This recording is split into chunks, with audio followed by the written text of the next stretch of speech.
What is going on, people? Welcome back to another video. So earlier on, yesterday actually, I was talking to one of the students or members in Finance Fast Track Academy, which is a free community to help you break into the industry. First link in the video description. And he came to me and he said, yo, Afzal, basically, I've been banging out applications. I've been applying to lots of different firms across divisions, front office mostly, IBD, asset management, sales and trading, all of that. And it's November now.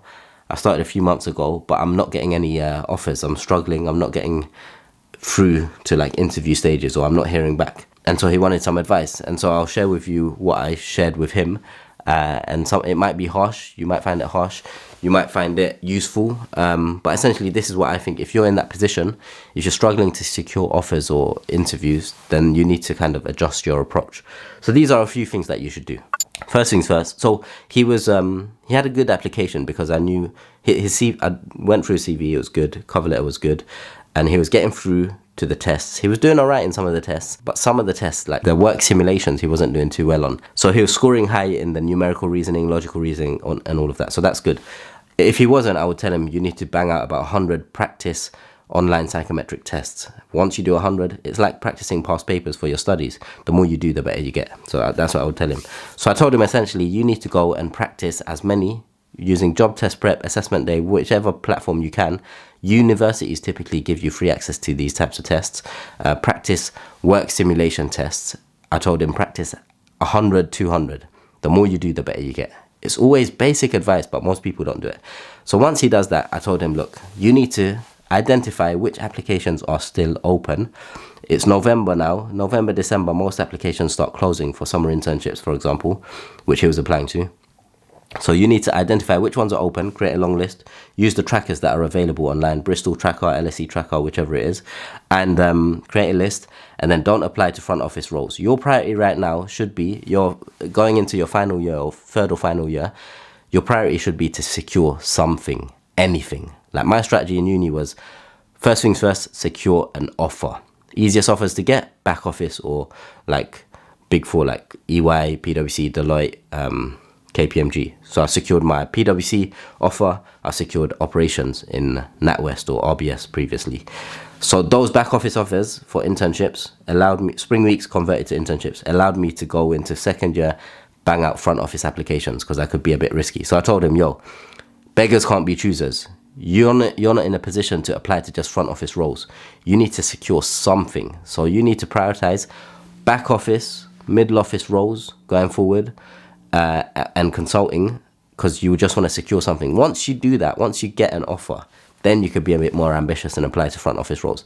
Second thing I told him, your strategy is a bit scattergun approach. You're applying to everything, anything and everything.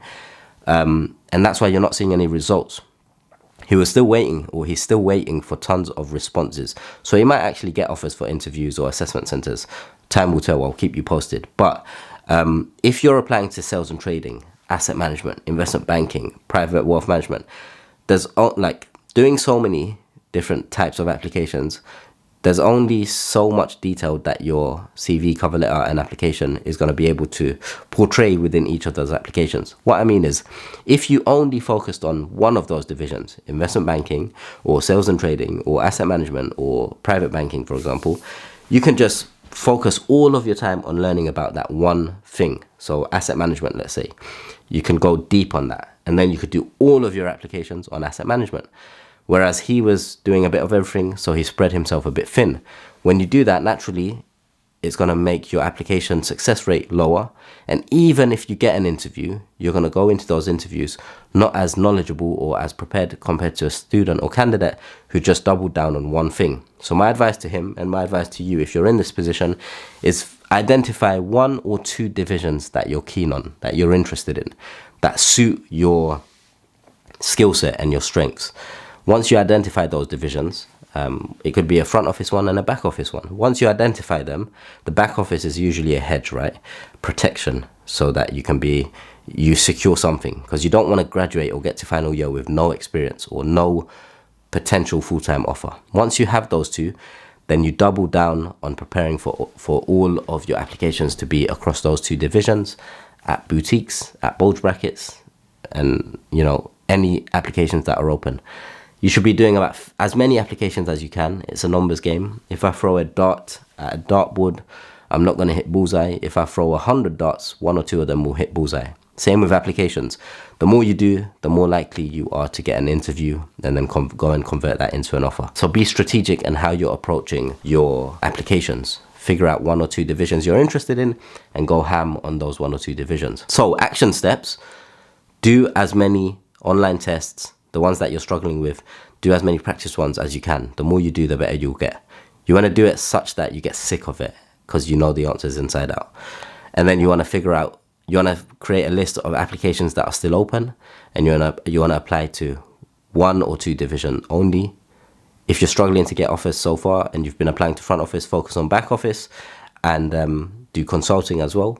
Also explore other industries. The key is you need to secure something. You don't want your CV to be empty whilst everyone else has an internship. Also, that's another thing. I told him, yo, you need to treat breaking into the world of banking and finance, you need to treat your career search like it's an extra module or 2 part of your university. So you know when you're in uni, you've got lots of different modules. In economics, you've got macro, micro, stats, and all this other stuff, right? You need to pretend you've got another 2 modules called career search or internship search or investment banking.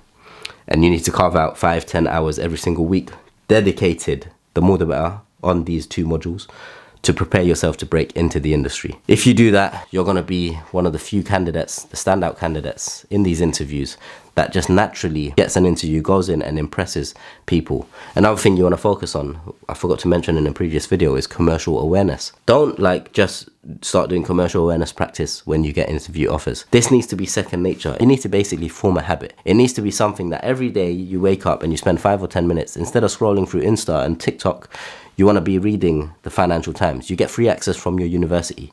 Financial Times, The Economist, Bloomberg, whatever it is, 5 or 10 minutes. Now, I'm not saying read stuff that is boring and dry and stuff that you're not interested in. What you want to do is focus on the things that you're genuinely interested in. So if you're interested in tech or you're interested in markets, go to that section of the app and read 1 or 2 stories that's going on in the global environment or markets or geopolitical landscape to do with that, and then just try and ask yourself, oh, what does that mean? Why do I find this interesting? Best hack I've learned is to go to the comment section in the FT, the Financial Times. Read an article, go to the comment section and read the comments. Usually you get such diverse opinions, lots of arguments, lots of beef, lots of heated exchanges, and then there'll be comments that get lots of likes. So you could get a general gist of, people's opinions, the vibe, the general tone around this piece, and you could use those comments to form your own ideas. So then you can even copy some of these thoughts if you align with them, and then take them into interviews, take them into networking events, and relay them to people in the industry. And then they're going to be like, all right, yo, this student or graduate is switched on. They're bringing unique thoughts and ideas. They've done their research. This is a breath of fresh air because most other students aren't doing this. And so it's small things like that that's going to set you apart. If you're in that position where you're struggling to get offers, do the things I've mentioned in this video. Watch it again. When you watch videos like this again, I guarantee you're going to learn something that I already said, but you didn't catch it the first time round, with a pen and a paper, and you will learn more than you did watching it the first time round. That will be useful for you. I'm trying to think what else. That's pretty much it. Let me know in the comments what you're struggling with. If you need help, you can get direct access to me using the first link in the video description below, Finance Fast Track Academy. It's the online community to help you break into the industry. So, I will see you in the next one. Peace. Boom.